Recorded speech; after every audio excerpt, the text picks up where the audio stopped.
Bienvenue à toi qui m'écoutes sur les podcasts de Je suis sensible. J'espère que le contenu va te plaire et je te souhaite une bonne écoute.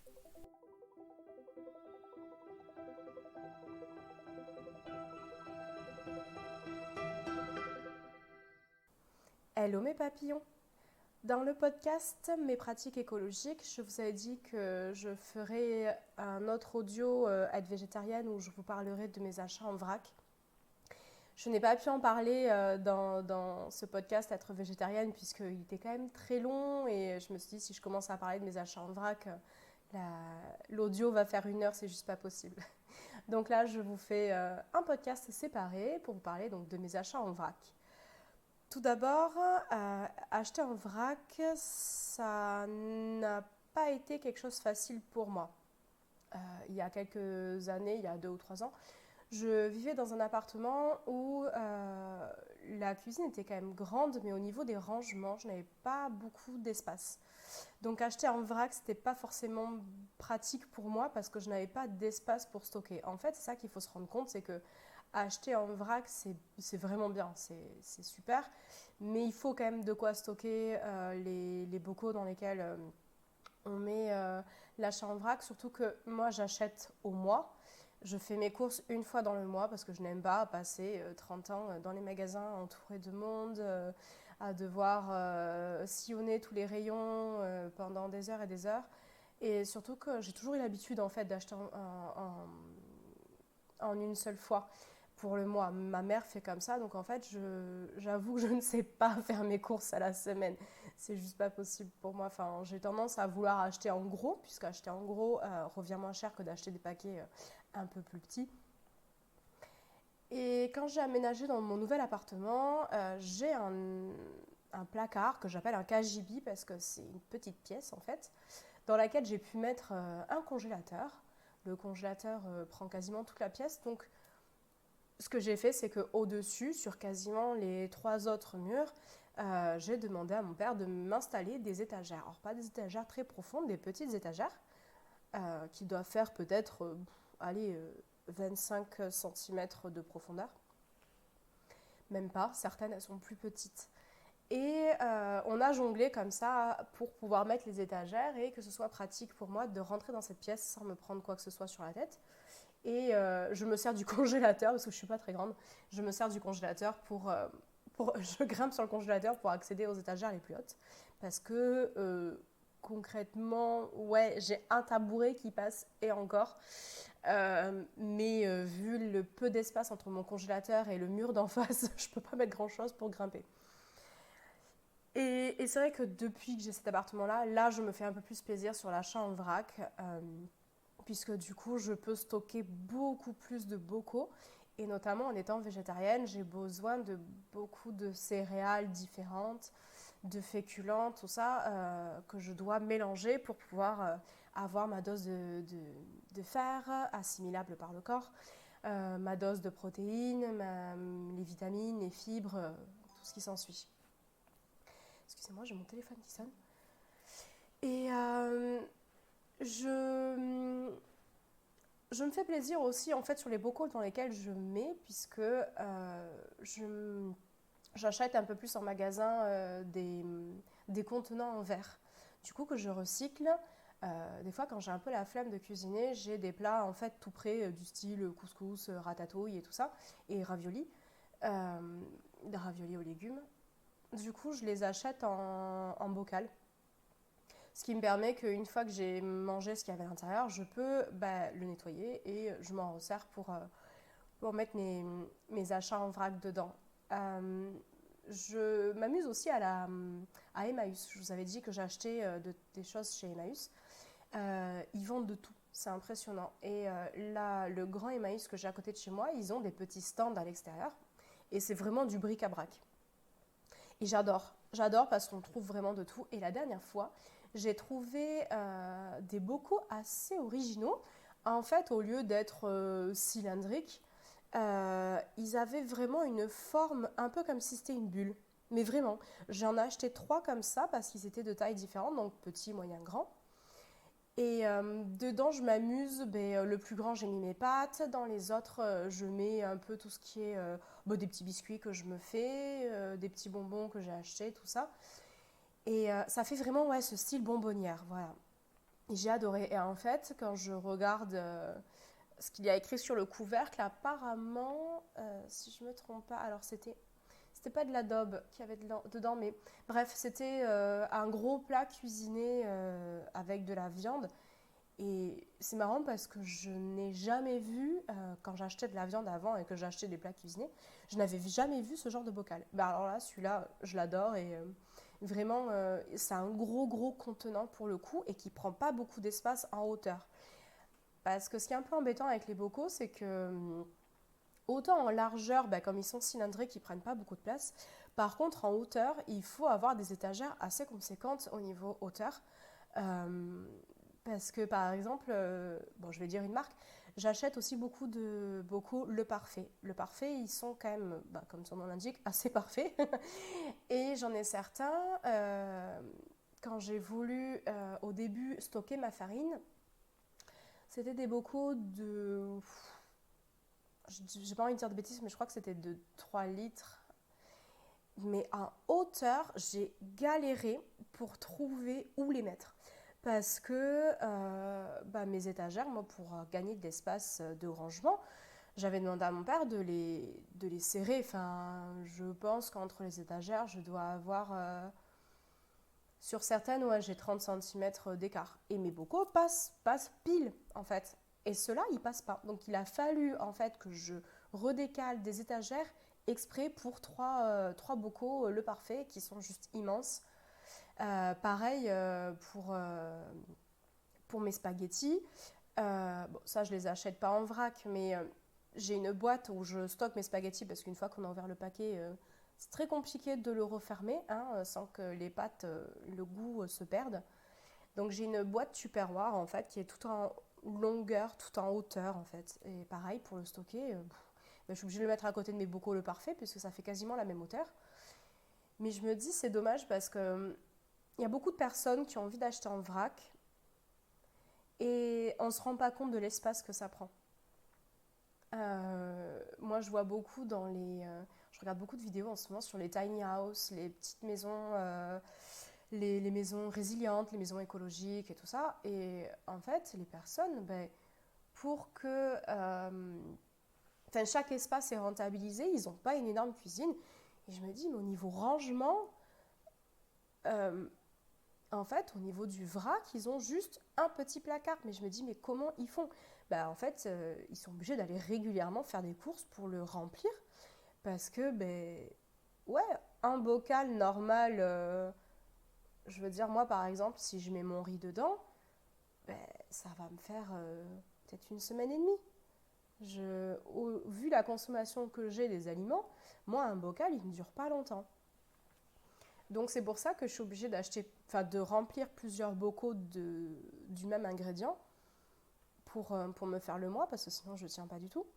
A contrario, j'ai des bocaux où il y a un seul ingrédient dedans, mais comme ce sont des choses que je ne mange pas tous les jours, ça passe, ça tient.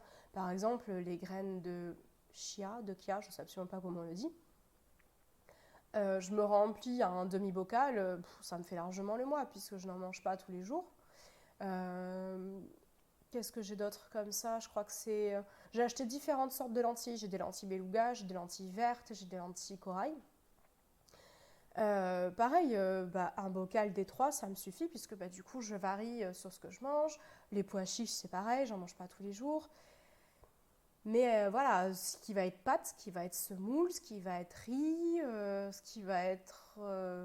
ouais, quand même les lentilles vertes, si j'ai quand même deux bocaux pour le mois, même si en ce moment je varie un peu, mais voilà, tous les légumes secs, les pois cassés, tout ça, ouais, j'en mange quand même pas mal, donc il faut que j'ai un espace assez conséquent là-dessus.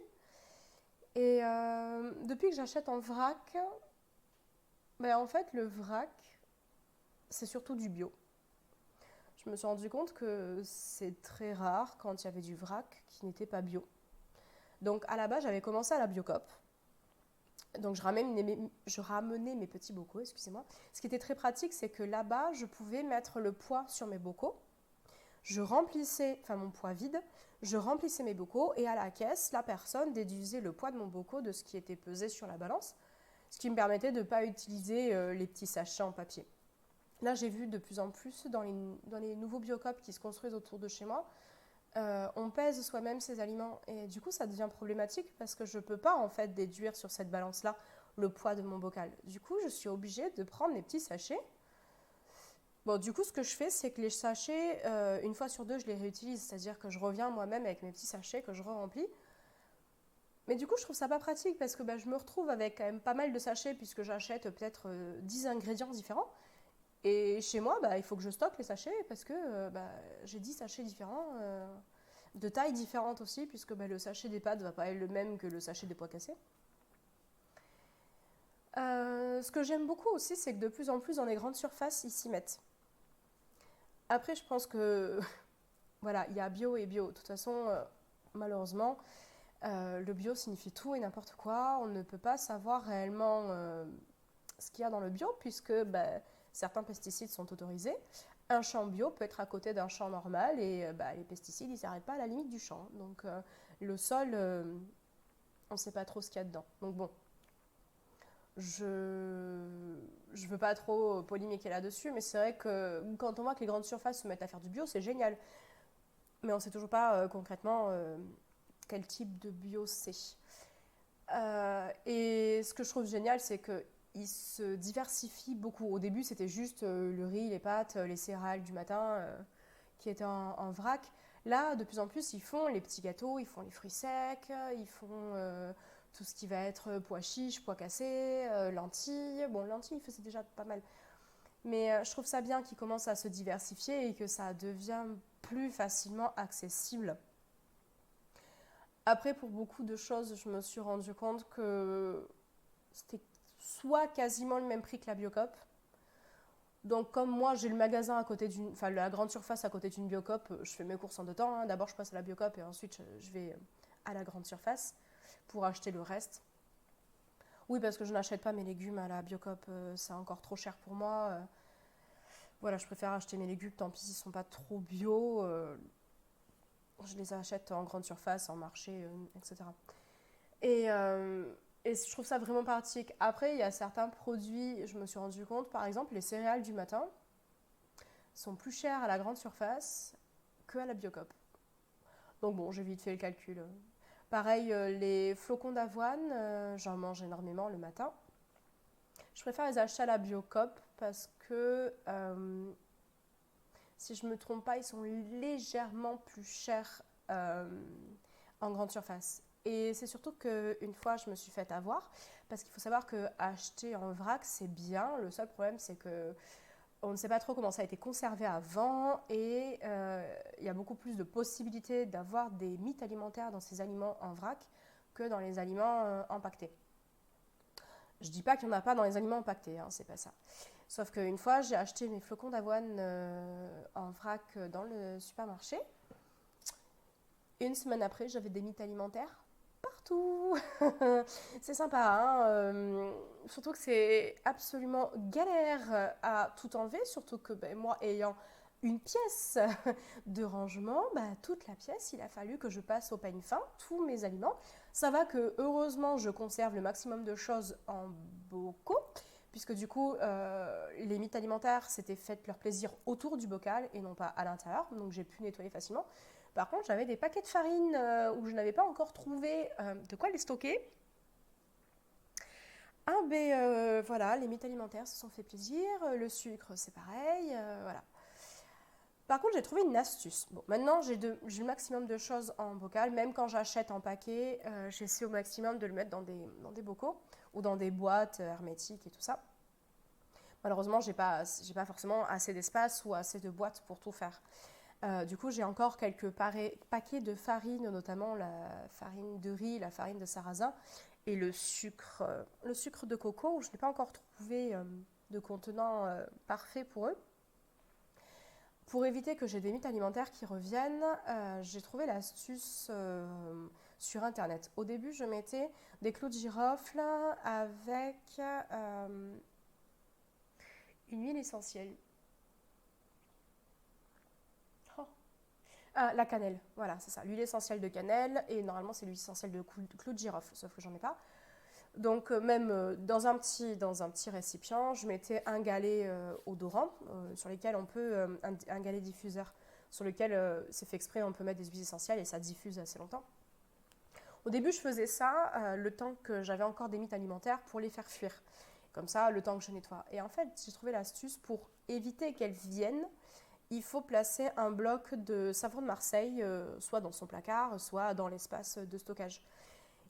Bon, je sais absolument pas ce que ça fait ni pourquoi ça fonctionne, mais effectivement, c'est ce que j'ai fait. J'ai placé un demi-bloc de savon de Marseille dans mon placard.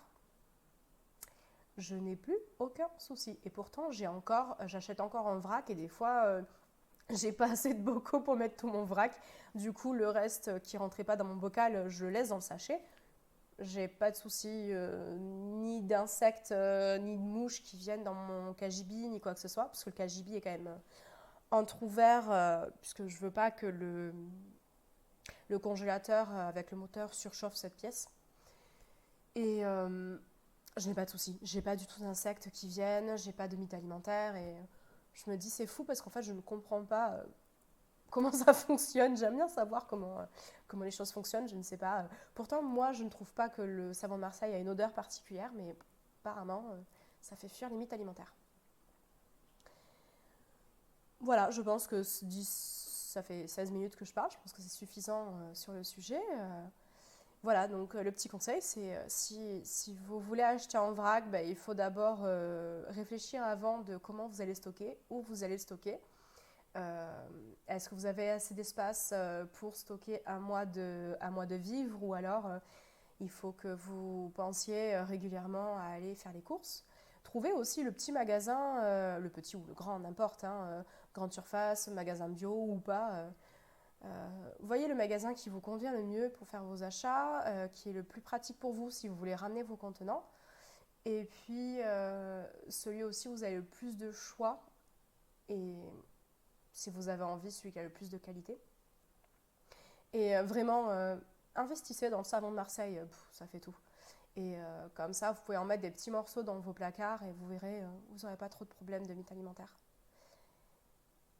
J'aimerais qu'on puisse en discuter en commentaire. Est-ce que vous avez des astuces justement de comment vous rangez vos bocaux? Est-ce que vous les conservez d'une autre manière? D'ailleurs, est-ce que certains d'entre vous font de la lactofermentation? J'aimerais beaucoup en parler. Je teste en ce moment. C'est pas encore très flagrant, mais c'est amusant. Donc voilà, j'aimerais même que vous me laissiez des commentaires pour savoir si ce genre de podcast, ça vous intéresse pas, si vous avez des idées de sujets sur lesquels je pourrais parler, et puis si j'ai des petites astuces aussi à vous donner, ça pourrait être cool. Je vous souhaite une bonne journée. Au revoir.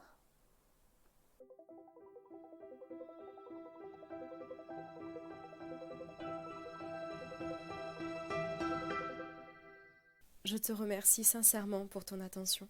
Tiens, dis-moi en commentaire, est-ce que ce podcast t'a plu ou ne t'a pas plu? Abonne-toi aussi à ma chaîne et n'hésite pas à la partager autour de toi.